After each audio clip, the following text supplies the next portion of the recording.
মেহেরপুরের গাংনী উপজেলার হাড়াভাঙা গ্রামে একটি বাড়ির সামনে থেকে বোমা সদৃশ বস্তু, চিরকুট ও সাদা কাপড় উদ্ধার করেছে পুলিশ।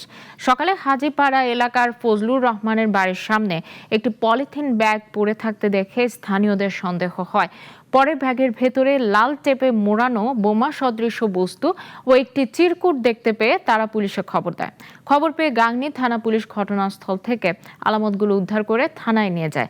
গাংনী থানার ভারপ্রাপ্ত কর্মকর্তা উত্তম কুমার দাস জানান, উদ্ধার হওয়া বস্তুগুলো পরীক্ষা করা হচ্ছে এবং জড়িতদের শনাক্তের চেষ্টা চলছে। তার ভিতরে একটা চিঠি আছে, তার ভিতরে সাইডে একটা কাপড় আছে, লম্বা শিকড় এতটুকু দি টেপ দি হইলো জড়ি রেখেছে হইলো কাপড়টা। আর ওইটা আপনার হইলো চিঠিটা ওই বোমের সাথে রাখি একটা কিসের ভিতরে বান্ধি রাখিছে। ওই অবস্থাতে থুই আমরা মেম্বার আসলো, মেম্বার কাছে টেলিফোন করার পর মেম্বার থানায় করলো,